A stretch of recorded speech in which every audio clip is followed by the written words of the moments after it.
Hello everyone, today we are going to start the fifth chapter of our rainbow book How Yoga Heals by Timothy Bergin. This is the first part of the chapter India's gift to the world.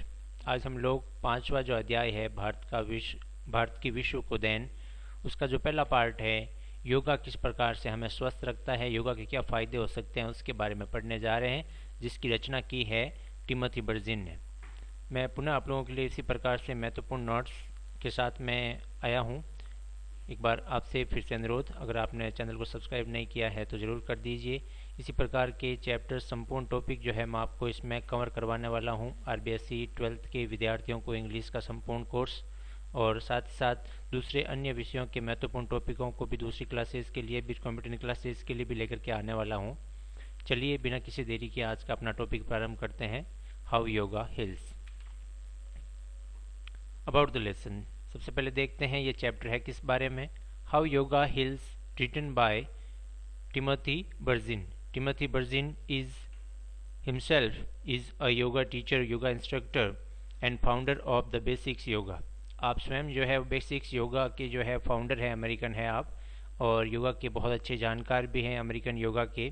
तो आपने इस chapter में, in this chapter he highlights the immense benefit of practising yoga. Yoga के अभ्यास से हमें कितने अपार जो फायदे होते हैं, इमेंस, अपार, बेनिफिट, लाभ, फायदे जो होते हैं उनके बारे में वर्णन करने का प्रयास किया है। How we can get many benefit from yoga, हम योगा से बहुत से लाभ किस प्रकार से प्राप्त कर सकते हैं। With practising yoga with different postures, अलग अलग पोस्चर अवस्थाओं में, जिसको आसन कहते हैं, या ब्रीदिंग टेक्निक्स, श्वास जो तकनीक है जिसको प्राणायाम कहते हैं, या मेडिटेशन, ध्यान साधना के माध्यम से हम लोग जो है बहुत से फ़ायदे उठा सकते हैं। Yoga is very beneficial to all of us, हम लोगों के लिए योगा बहुत अत्यधिक महत्वपूर्ण है, फ़ायदेमंद है। तो उसी के बारे में इस चैप्टर में आपने जो है इस बिंदु को हाईलाइट करने का प्रयास किया है, specially Indian yoga. Yoga is presented as an effective way of healthy life. आपने दिखाया है कि योगा किस प्रकार से एक प्रभावशाली जीवन शैली का हिस्सा है। Yoga employees us an extensive holistic approach that concentrate on peace, bliss, good health, harmony। और योगा को एक प्रभावी तरीके के साथ में बताने के साथ साथ इन्होंने ये भी बताया है कि किस प्रकार से योगा का प्रयोग करने से एक एक्सटेंसिव, व्यापक तरीके से हम लोग जो है, ये व्यापक जो है हॉलिस्टिक अप्रोच है, समग्र, व्यापक और समग्र जो है अप्रोच प्रक्रिया है। दैट कंसंट्रेट, जो ध्यान देती है शांति पर, आनंद पर, गुड हेल्थ, ब्लीस यानी आनंद, गुड हेल्थ अच्छे स्वास्थ्य पर, हारमोनी सौहार्द पर, तालमेल पर, सामंजस्य पर, यानी योग के अभ्यास से हमारा जीवन जो है वो शांतिपूर्ण, आनंददायक और स्वस्थ हो सकता है। बर्जिन कमेंट्स हियर मीन्स एप्रिशिएट, वो प्रशंसा करते हैं, तारीफ करते हैं। बर्जिन तारीफ करते हैं scientific role of Indian yoga, भारतीय योगा का जो एक वैज्ञानिक तथ्य है भारतीय योगा के, उनकी वो तारीफ करते हैं। He describes an ancient Indian way of healthy life style, वो साथ ही साथ ये भी वर्णन करते हैं, डिस्क्राइब्स एन एंशियंट यानी प्राचीन, Indian way of healthy life, भारतीय जो प्राचीन स्वस्थ जीवन शैली थी उसके बारे में बात करते हैं। Which the life style based on yoga system, जो योग सिस्टम पर आधारित जीवन शैली थी। And acknowledges it as a precious gift to the rest of the world, और इसको स्वीकार करते हैं अप्रीशियस, प्रीशियस यानी कीमती, बेशकीमती तोहफा है संपूर्ण बाकी जो दुनिया है उस दुनिया के लिए किस प्रकार से it's a gift from India, Bharat की ओर से कैसे ये एक तोहफे के रूप में है। In the modern unhealthy environment, आज के आधुनिक अस्वस्थ वातावरण में योगा किस प्रकार से बेनिफिशियरी हो सकता है उसके बारे में इस पर लाइट जो है डालने का, फोकस डालने का प्रयास किया है ब्रिजिन ने इस चैप्टर के माध्यम से। चलिए, ये तो था चैप्टर के बारे में कि ये चैप्टर किस बारे में है। चलिए अब हम लोग जो है इसके महत्वपूर्ण बिंदुओं के साथ में अलग अलग पैराग्राफ, उनकी जो है हेडिंग देते हुए मैंने आपके लिए नोट्स तैयार किए हैं, तो उनको पढ़ना प्रारंभ करते हैं। In the starting of the chapter Timothy is describing about the therapy for disease. Yoga is described as a therapy for disease, वो जो है विभिन्न प्रकार की डिजीज, बीमारियों के लिए एक जो है चिकित्सा के रूप में इसको, योगा को किस प्रकार से यूज लिया जा सकता है चिकित्सा प्रक्रिया के रूप में। It has become common knowledge that yoga is good for you, ये एक आम सी बात हो गई है आज संपूर्ण संसार ये जान चुका है, it is known to all that yoga is good for us, कि ये योगा हमारे लिए अच्छा है, स्वास्थ्यवर्धक है, फ़ायदेमंद है। करंटली आज वर्तमान में yoga is being used as the therapy for cancer. आज वर्तमान में योगा जो है इसका उपयोग एक थेरेपी उपचार के तौर पर किया जा रहा है। कैंसर जैसी घातक बीमारियां, इनफर्टिलिटी, बांझपन है उसके लिए, या लंग डिजीज़, फेफड़ों से संबंधित किस प्रकार की बीमारियां हैं, या मल्टीपल स्क्लेरोसिस जो है नर्वस डिसऑर्डर की बीमारी है, स्नायु दुर्बलता आती है जिसमें स्पर्श, गति या बोलचाल पर व्यक्ति का नियंत्रण नहीं रह पाता है, मल्टीपल स्क्लेरोसिस। इसके अलावा पार्किंसंस डिजीज़ भी स्नायु से संबंधित रोगी है। इसमें जो है शरीर के अंग कमज़ोर हो जाते हैं और हाथ पैर जो है वो कांपने लग जाते हैं। इंसोम्निया मीन्स क्या होता है, यानी लैक ऑफ स्लीप, यानी जिसमें व्यक्ति जो है वो निद्रा लाने में सक्षम नहीं हो पाता, यानी अनिद्रा रोग है, या उच्च रक्तचाप की बीमारी है, या जॉइंट पेन, जोड़ों का दर्द है। तो ये जो है मुख्य जो है क्वेश्चन ये भी बन सकता है, कौन कौन सी बीमारियों के लिए जो है योगा थेरेपी के रूप में काम कर सकता है। तो yoga is being used as therapy for the cancer, infertility, lung disease, multiple sclerosis, Parkinson's disease, insomnia, high blood pressure and joint pain. Okay, समझ में आ गया। In the starting of the chapter Burgin is describing about the healing power of, या yoga as a therapy के रूप में, उपचार के रूप में योगा का उपयोग कौन कौन सी बीमारियों के लिए किया जा रहा है। But the people are not aware of it, लेकिन फिर भी बहुत से लोग ऐसे हैं, there is very little awareness, जो है लोगों में इस बात की जागरूकता की कमी है, एंड अंडरस्टैंडिंग, वो समझते भी नहीं है एग्जैक्टली हाउ योगा हेल्स, योगा हमें किस प्रकार से स्वस्थ करता है। The key is to understand, मुख्य बिंदु तो बात यह है, it's understand the relationship between stress, yoga and disease. Main बात यह समझनी है कि स्ट्रेस, तनाव, योगा और डिजीज, बीमारियां, इनके बीच में ये आपस में किस प्रकार से एक दूसरे से जुड़ी हुई है। तो from the starting of the chapter Timothy is describing about the benefits of yoga and how yoga can be used as a therapy to many disease. बहुत सी बीमारियों के लिए किस प्रकार से जो है योगा का उपयोग जो है उपचार के तौर पर किया जा सकता है। आगे बढ़े, समझ में आया पहला पैराग्राफ ये आपको। चलिए फिर है stress related disease. After that he describes about stress and disease related to stress या because of stress. Stress means क्या होता है, तनाव। तो तनाव से संबंधित बीमारियां, तो बहुत सी ऐसी जो है, मोस्टली जितनी भी बीमारियां हैं, ऐसा कहा जाता है कि 90% जो बीमारियां हैं वो तनाव की वजह से होती है। तो तनाव की वजह से कौन सी बीमारियां होती है और how it can be healed with the help of the yoga, yoga की सहायता से उनका कैसे उपचार किया जा सकता है। Medical research estimates is as much as 90% of illness. Medical research से जो है वो ये कहते हैं कि 90% ऑफ डिजीज और illness and disease are because of stress. वो ज़्यादातर जो है 90% बीमारियां हैं वो तनाव की वजह से होती है। A few of the many disease, उनमें से कुछ बीमारियां और कुछ अवस्थाएं ऐसी होती है that have been linked to an overactive stress response, जो अत्यधिक तनाव की वजह से होती है। तो जो है छोटा क्वेश्चन ये भी बन सकता है, कौन कौन से बीमारियां तनाव की वजह से होती है, जिसमें है आपके कार्डियोवस्कुलर डिजीज। कार्डियोवस्कुलर डिजीज ये हृदय व रक्तचाप से संबंधित रोग है। हृदय और रक्तचाप, ब्लड प्रेशर से हृदय से संबंधित बीमारी है। डिप्रेशन यानी क्या होता है, अवसाद। एंग्जाइटी यानी चिंता, टेंशन हम लोग सामान्य तौर पर यूज करते हैं। And some type of diabetes mellitus, और मधुमेह नामक जो घातक बीमारियां हैं, these all disease are because of stress, वो तनाव की वजह से आती है। तो in this paragraph Timothy is describing about the disease caused because of stress. तनाव की वजह से जो है कौन कौन सी बीमारियां जो है व्यक्ति को हो सकती है उसके बारे में वर्णन करते हैं। तो according to medical researches about 90% of illness और disease are because of stress. ऐसा वैज्ञानिक या विज्ञान कहती है कि 90% बीमारियां जो है वो तनाव की वजह से होती है। ठीक है, पहले पैराग्राफ में आपने वर्णन किया था योगा किस प्रकार से can be used as the therapy for many disease, बहुत सी बीमारियों के लिए इसको उपचार के रूप में कैसे यूज लिया जा सकता है। And in the next he is describing about the disease because of stress, तनाव की वजह से होने वाली बीमारियों के बारे में वर्णन करते हैं। अब उसके बाद देखिए तनाव से रिलेटेड जो है वो बीमारियां और स्नायु तंत्र किस प्रकार से फैल होता है, उसमें योगा किस प्रकार से उपयोगी हो सकता है। Stress and sympathetic nervous system, तनाव और सिंपैथेटिक यानी संवेदनशील नर्वस सिस्टम यानी स्नायु तंत्र। तो stress is the product of the sympathetic nervous system. Stress स्वयं जो है, तनाव है, वो किसका उत्पाद है? सिंपैथेटिक नर्वस सिस्टम, संवेदनशील स्नायु तंत्र का उत्पाद है, या इसको कह सकते हैं फाइट और फ्लाइट रेस्पॉन्स। अब क्वेश्चन सिंपैथेटिक नर्वस सिस्टम को लेकर के या फाइट और फ्लाइट सिस्टम को लेकर के आ सकता है। फाइट, इन दोनों सिर्फ शब्दों को अर्थ का प्रयास कीजिएगा।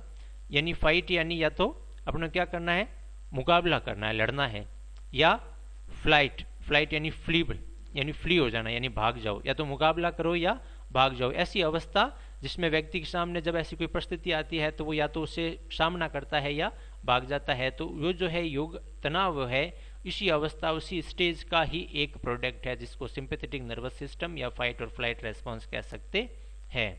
तो इस तनाव की वजह से हमें जो है किस किस प्रकार के खतरे जो है उठाने पड़ सकते हैं। द हैजर्ड्स, हैजर्ड्स मीन्स खतरा या खतरे, प्लूरल है। The hazards states are immediate surge in heart rate. अब तनाव की वजह से और क्या खतरे हो सकते हैं? इमीडिएट, अचानक हार्ट रेट, हृदय गति में अचानक से जो है उठाव आ जाता है, यानी अत्यधिक हृदय गति तेज हो जाना। ये कार्डिक आउटपुट, कार्डिक आउटपुट क्या हो गया? यानी हृदय ऊर्जा, हृदय से संबंधित। ब्लड प्रेशर, उच्च रक्तचाप, स्वेटिंग, पसीना आना, शैलो ब्रीदिंग यानी धीमी हल्की सांस। मेटाबॉलिज्म, मेटाबॉलिज्म में क्या हो गया? एक रासायनिक अभिक्रिया जिसमें जो है भोजन को ऊर्जा में बदला जाता है, यानी रस प्रक्रिया जिसको कह सकते हैं। तो टेंसिंग ऑफ मसल्स यानी मांसपेशियों में खिंचाव आना। इनडाइजेशन, अपच यानी अजीर्ण होना। डाइजेशन, डाइजेस्ट यानी होता है पचाना, इनडाइजेशन यानी अपच की प्रॉब्लम है, या लो ब्लड प्रेशर या जो निम्न रक्तचाप है। These all are the hazards of stress. व तनाव की वजह से जो है इस प्रकार की समस्याओं का सामना करना पड़ता है। यानी ऐसी अवस्था आती है जिसमें व्यक्ति के सामने ये इस प्रकार का सिस्टम, सिंपैथेटिक नर्वस सिस्टम, या जिसको हम लोग जो है फाइट और फ्लाइट रेस्पॉन्स भी कह सकते हैं, जिसमें वो ये भी सोचता है कि अब मैं इससे सामना करूं या भाग जाऊं, यानी जो है अधेड़ बुन की स्थिति, उसमें वो किस प्रकार से जो है उसका सामना कैसे करता है वो महत्वपूर्ण होता है। इन शॉर्ट टर्म स्ट्रेस, अब स्ट्रेस जो है, तनाव भी जो है, खिंचाव है, वो परिस्थितियां कई बार फायदेमंद भी होती है, लेकिन वो फायदेमंद कब है? व्हेन इट इज शॉर्ट, यानी कम हो, कम अगर तनाव है तो short term stress reaction is a good thing, वो अच्छी भी है। द फाइट और flight response prepares us to respond to any environment threat by fighting against it और फ्लीइंग फ्रॉम इट। फाइट और फ्लाइट हमें कई बार कब जो है महत्वपूर्ण होती है या फायदेमंद होती है? व्हेन इट प्रिपेयर्स अस, जब हमें तैयार करती है कि हम किसी चीज़ का सामना कैसे करें। एनवायरमेंटल थ्रेट, वो कोई पर्यावरणीय कोई चुनौती को लेकर के हो सकता है, यानी या तो हम उसका सामना करें या फ्लिंग उससे भाग जाएं। But long term, short term में तो वो ठीक है, एक फायदेमंद हो सकती है, लेकिन वो लंबे समय तक लिया हुआ तनाव जो है, exposure to the stress is harmful, वो हमारे लिए घातक हो सकता है। तो through this paragraph Timothy is describing about the stress and its sympathetic nervous system और fight और flight system। चलिए नेक्स्ट देखते हैं। अब कॉर्टिसोल हार्मोन के बारे में वर्णन करते हैं। वो कॉर्टिसोल हार्मोन कौन सा है? जो तनाव की वजह से पैदा होने वाला जो हार्मोन है उसको कॉर्टिसोल हार्मोन कहते हैं। ठीक है। क्रॉनिक स्ट्रेस, क्रॉनिक निरंतर लगातार स्ट्रेस, लगातार लिया हुआ या निरंतर अत्यधिक मात्रा में लिया हुआ तनाव can lead to continuously high levels of cortisol hormone. हम लोग लंबे समय तक किसी प्रकार का कोई तनाव या खिंचाव अपने मन मस्तिष्क में रखते हैं तो ये हमें जो है कॉर्टिसोल हार्मोन के उच्च लेवल की ओर ले जाता है, यानी उससे हार्मोन का स्त्राव होने पर लग जाता है जो तनाव की वजह से उत्पन्न होता है। This hormone helps us to maintain an active and healthy body at normal level. अगर ये कॉर्टिसोल हार्मोन अगर नॉर्मल लेवल पर है, शुरुआती अवस्था में या सामान्य तौर पर है, तो वो का उपयोगी भी हो सकता है। किसके लिए? To maintain active and healthy body, अच्छा जो है शरीर को स्वस्थ रखने के लिए जो है सामान्य स्तर पर होता है तब तो वो ठीक है, but it's excessive amount is very bad. लेकिन वही जब अत्यधिक मात्रा में होने लग जाता है तो ये कॉर्टिसोल हार्मोन हमारे लिए काफ़ी घातक भी सिद्ध हो सकता है। The high levels of cortisol can also increase your heart rate, और इसकी जो है मात्रा बढ़ जाने पर क्या नुकसान हो सकते हैं? इट आल्सो इंक्रीज और हार्ट रेट, ये हमारे हृदय गति को बढ़ाता है, ब्लड प्रेशर रक्तचाप को भी, एंड योर कोलेस्ट्रॉल, और कोलेस्ट्रॉल को भी आपके शरीर में इसकी रक्त वसा की वृद्धि करता है, जिससे risk factors for both heart attacks and stroke, जिससे जो ये हृदयघात है जिसको हम लोग हार्ट अटैक हो गया कभी, हृदयघात की वजह से जो है कहीं हम लोगों की मृत्यु होते हुए सुनते हैं, तो वो इसके लिए काफ़ी घातक सिद्ध हो सकता है। तो in this paragraph Timothy is describing about the cortisol hormone because of increase because of the stress, तनाव की वजह से पैदा होने वाले हार्मोन कॉर्टिसोल हार्मोन के बारे में वर्णन करते हैं, और जो excessive amount of cortisol hormone could may be harmful to us, जो है कॉर्टिसोल हार्मोन की मात्रा बढ़ जाने की वजह से ये हमारे लिए घातक भी सिद्ध हो सकता है। चलिए आगे बढ़ते हैं और जो है स्ट्रेस के और नर्वस सिस्टम के बारे में और थोड़ा डिटेल में देखते हैं। Parasympathetic nervous system, parasympathetic nervous system यानी पैरासिम्पथेटिक मीन्स यानी क्या हो गया? उत्तेजित करना, किसी को अत्यधिक बढ़ाना। तो उत्तेजित अवस्था में जो शरीर को शांत करने की अवस्था है, यानी अत्यधिक कई बार क्या होता है कि भाई हम लोगों ने फाइट और फ्लाइट सिस्टम देखा अभी, भाई फाइट और फ्लाइट सिस्टम में क्या है, व्यक्ति कई बार जो है किसी चीज़ को लेकर के अत्यधिक उसमें थोड़ा सा प्रारंभिक तौर पर जो है उसमें स्ट्रेस तनाव आ जाता है और वो फाइट और फ्लाइट रेस्पॉन्स की अवस्था में रहता है। तो उसको संतुलित करने के लिए जो रेस्पॉन्स है या सिस्टम है जिसको हम लोग है पैरासिम्पथेटिक नर्वस सिस्टम कहेंगे। The body has a natural counter balance, हमारे शरीर में प्राकृतिक रूप से संतुलन बनाने के लिए, किसके?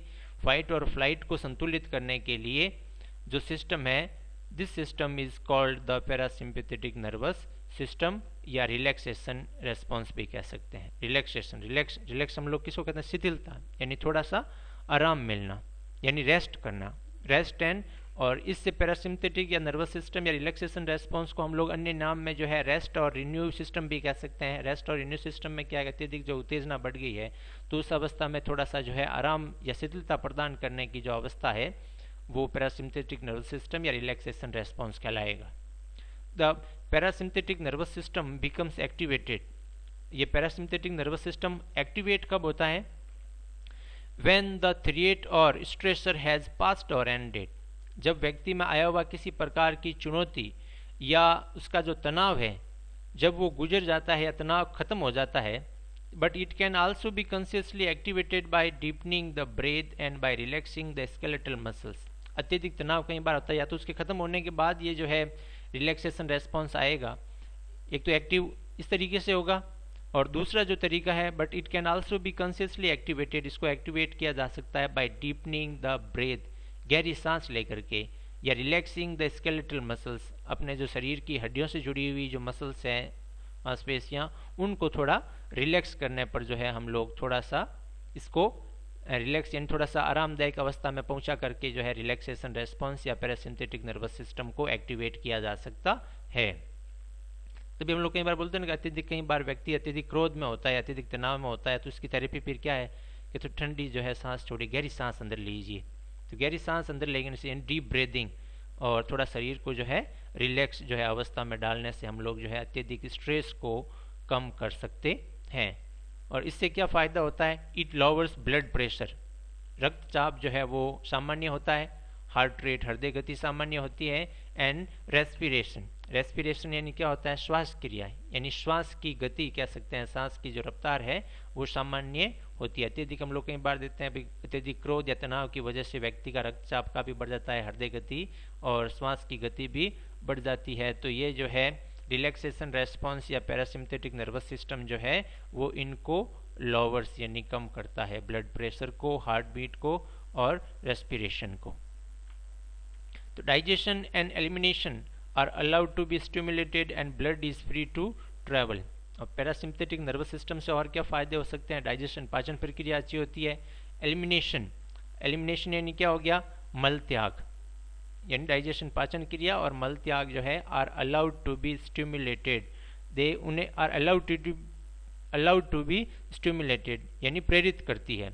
And blood is free to travel, और शरीर जो है में जहाँ आवश्यकता होती है रक्त की या अन्य फ्लूइड जो फूड है जो अन्य द्रव्य हैं उनकी आवश्यकता जहाँ जहाँ जिन हिस्सों में होती है उस वहाँ तक पहुँचाने में ये जो है मददगार साबित होता है। कौन सा सिस्टम?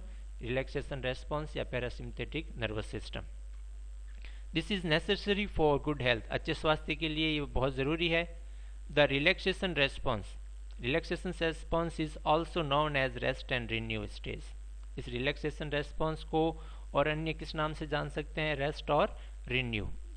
शाब्दिक अर्थ देख लीजिए, थोड़ा आराम होकर के पुनः रिन्यू होना यानी पुनः नवीकरण हो जाना। ठीक है। When the body has the time and resources to heal the body and to respond the illness, जिससे शरीर को जो है समय मिल जाता है और रिसोर्सेज उसके जो स्रोत हैं शरीर को स्वस्थ करने वाले वो भी जो है तैयार रहते हैं, और रेस्पॉन्ड टू इलनेस किसी भी प्रकार की बीमारी के प्रति जो है उसका सामना करने के लिए अपना शरीर तैयार हो जाता है। तो in this paragraph Timothy is describing about the parasympathetic nervous system या रिलैक्सेशन सिस्टम भी कह सकते हैं, रिलैक्सेशन रेस्पॉन्स कहते हैं, रेस्ट और रिन्यू स्टेज। और ये हमारे शरीर के लिए किस प्रकार से अच्छी सिद्ध होती है। ये हमारे शरीर में आए हुए किसी प्रकार के तनाव को कम करती है, जिसके परिणाम स्वरूप उच्च रक्तचाप, हृदय गति और श्वास गति को सामान्य किया जा सकता है। अब इसके बाद देखिए, at the end of the chapter he describe about the benefit of yoga practice. योग के अभ्यास से किस प्रकार के फायदे हो सकते हैं उसके बारे में वर्णन करते हैं। यानी the practice of yoga can be useful to us, ये हमारे लिए काफ़ी उपयोगी हो सकती है। और what are the benefits of practicing of yoga, yoga के अभ्यास से हमें जो है किस किस प्रकार के फायदे हो सकते हैं उसके बारे में वर्णन करने का प्रयास किया है। Practice of yoga activates the parasympathetic nervous system. अभी मैंने बताया था पहली अवस्था क्या है, स्ट्रेस आती है। स्ट्रेस को जो है थोड़ा कम करने के लिए, यानी स्ट्रेस को एंड करने के लिए जो है और तनाव को कम करने के लिए, और उसको कम करने के साथ साथ अब वो कम कैसे होगा, जब पैरासिम्पथेटिक नर्वस सिस्टम अभी जो हम लोगों ने पढ़ा है रिलैक्सेशन जो रेस्पॉन्स है वो एक्टिवेट होगा। तो इस रिलैक्सेशन रेस्पॉन्स को या पैरासिम्पथेटिक नर्वस सिस्टम को एक्टिवेट करने में कौन उपयोगी होता है? योगा। यानी तनाव खत्म किस प्रकार से होगा? पैरासिम्पथेटिक नर्वस सिस्टम से, या रिलैक्सेशन, रेस्ट और रिन्यू जो है सिस्टम उसके एक्टिवेट होने से ही वो तनाव कम होगा। और उस तनाव को कम करने के लिए और इनको एक्टिवेट करने के लिए हमें जो है योगा की प्रैक्टिस करनी चाहिए। योगा प्रमोट्स, ये बढ़ावा देता है रेस्ट और रिन्यू सिस्टम को। रेस्ट और रिन्यू सिस्टम यानी थोड़ा आराम दे करके शरीर को पुनः जो है वापस उसमें ऊर्जा स्फूर्ति आ सके, इसके लिए महत्वपूर्ण भूमिका कौन निभाता है? योगा। सॉरी। इट रिड्यूस यानी कम करता है the level of stress hormone cortisol. ये जो है योगा, कौन? It here refers to yoga. Yoga जो है वो कम करता है the level of stress hormone cortisol, जो तनाव का हार्मोन है कॉर्टिसोल, उसके लेवल को, उसके स्तर को कम करता है इन द ब्लड, अपने शरीर में, रक्त में। And allow the body to heal itself, और शरीर को अपने आप ही जो है स्वस्थ करने की शक्ति प्रदान करता है। It also improves the body's inherent healing abilities, और साथ ही साथ जो है आल्सो इम्प्रूव, सुधार करता है बॉडीज इनहेरेंट यानी सहज या प्राकृतिक, हीलिंग एबिलिटीज, शरीर में जो है स्वस्थ होने की, वापस जो है पुनः स्वस्थ होने की जो क्षमताएं होती है उन क्षमताओं को सुधार करता है। कौन सुधार करता है? Yoga. Yoga is very beneficial to our health, हमारे स्वास्थ्य के लिए योगा काफ़ी उपयोगी है, फायदेमंद है। Yoga postures enhance the circulation of blood, yoga के विभिन्न प्रकार के जो पोस्चर्स हैं यानी आसन जो है दे इनहेंस, बढ़ाते हैं द सर्कुलेशन ऑफ ब्लड, रक्त के बहाव को नियंत्रित संतुलित करके उसको बढ़ाते हैं। एंड इम्प्रूव मसल्स स्ट्रेंथ, और मांसपेशियों को शक्ति प्रदान करते हैं। कौन? योगा। एंड लंग कैपेसिटी, फेफड़ों की क्षमता को और उनके फंक्शन क्रिया को बढ़ाते हैं। कौन? योगा। तो अब हम लोग क्या पढ़ रहे हैं? योगा के फायदे के बारे में पढ़ रहे हैं कि how the practice of yoga can be beneficial to us, हम लोगों के लिए योगा का अभ्यास जो है वो किस प्रकार से फायदेमंद हो सकता है। Practicing yoga also encourages one to lead a healthier lifestyle, yoga जो है वो किसी भी व्यक्ति को एक स्वस्थ जीवन यापन करने के लिए प्रेरित करता है। Yoga can be used as a therapy for severe dangerous disease, और योगा का जो प्रयोग है विभिन्न प्रकार की घातक बीमारियों के इलाज के लिए किया जा सकता है। तो लास्ट में, चैप्टर के लास्ट में, ये टिमोथी बर्जिन जो है वो बेनिफिट बताते हैं योग का अभ्यास करने के। क्या क्या बेनिफिट बताएं एक बार देख लेते हैं। The practice of yoga activate the parasympathetic और रेस्ट और रिन्यू सिस्टम। पहला तो ये हो गया, यानी ये हमें एक्टिवेट करता है पैरासिम्पथेटिक सिस्टम को, जो तनाव को कम कर सके। और दूसरा क्या हो गया, इट डिक्रीज या reduce the stress level hormone cortisol. रक्त में जो है कॉर्टिसल, जो तनाव से पैदा होने वाला हार्मोन है कॉर्टिसल, उसको कम करता है। ठीक है। और फिर इसके अलावा क्या था, बॉडी की जो हीलिंग पावर है उसको बढ़ाता है। 3, इसके अलावा it improves the body's inherent healing ability हो गया। Yoga is very beneficial to our health. Yoga postures, yoga के विभिन्न जो आसन है, enhance the circulation of blood, रक्त के बहाव को बढ़ाते हैं। इम्प्रूव मसल्स स्ट्रेंथ, मांसपेशियों को ताकतवर बनाते हैं। लंग कैपेसिटी एंड फंक्शन, जो फेफड़े हैं उनकी काम करने की क्षमता, उनकी जो है क्षमता को बढ़ाते हैं। और साथ ही साथ जो है योगा के अभ्यास से व्यक्ति एक स्वस्थ जीवन यापन कर सकता है। और इसका जो है yoga is also being used as a therapy for many disease. Yoga का जो प्रयोग है वो बहुत सी बीमारियों के इलाज के लिए किया जा रहा है। तो ये चैप्टर था, किस प्रकार से भारत ने जो है योग की कला संपूर्ण संसार को दी और वो संपूर्ण संसार के लिए एक वरदान के रूप में साबित हुई है। उम्मीद है आप लोग अच्छा अध्ययन कर रहे होंगे। घर पे रहें, योग करें, स्वस्थ रहें। Thank you. और चैनल को सब्सक्राइब करना ना भूलें।